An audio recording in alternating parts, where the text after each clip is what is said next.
Just amazing video out of there. Back here, obviously much quieter. We can celebrate some warmer temperatures and a few sun breaks here, but the big question, how long is that going to last? This is it. That was spring. Now we're going to go back into some cool wet. No, there's more good news on the horizon. You know, taking a look at that footage from Texas sure makes you feel really grateful for what we had today.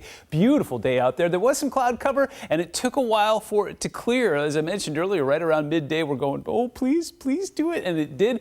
It's going to give us a pretty interesting looking sunset tonight as we look off towards Westport. We do have kind of a high cloud deck sitting out there that, again, I think is going to filter that sunshine beautifully. Taking a look at what's happening across the south and east right now, happy to report that all of that has moved out of Texas. There was a blizzard warning in place in the Texas and Oklahoma panhandle earlier today. 4 inches of snow, 60-mile-an-hour winds. That's now lifting off towards the north and east. Now the big concern is this line of storms that's going to continue to walk its way across the east there. Tornado watches and warnings in effect out in front of that. Way too early for this kind of stuff. This is normally something that we get much later in the spring, but here we are. Meanwhile, what we've got going on is a nice little ridge of high pressure that's keeping things temporarily clear, but that will start to break down as we go through the night tonight. So take advantage of this evening. It's going to be a really pleasant one. Putting Futurecast into motion, we got some light showers along the coast. Then when we wake up tomorrow morning, we've got a weakening frontal boundary that's going to swing through here. So again, no big deal. We've got some light green colors on there that lets you know that it's going to be more showery than rainy in nature, but it will be up and down the I-5 corridor,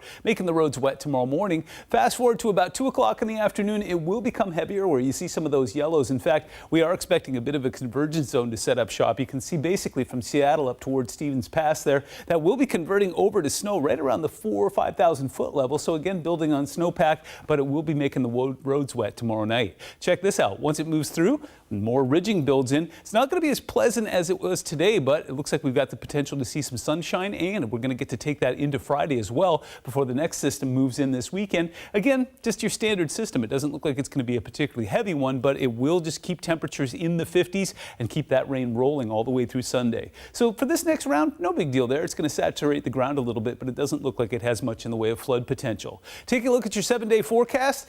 Check this out. We get into the upper 40s overnight tonight. Yeah, it's going to be fairly pleasant out there. We will start to see that increasing light rain tomorrow morning, becoming heavier tomorrow afternoon, and then sun breaks again on Thursday and on Friday. I think it's going to be a spectacular sunset on Friday night. And then heading into the weekend, we're tracking a couple of systems, as I mentioned, moving through.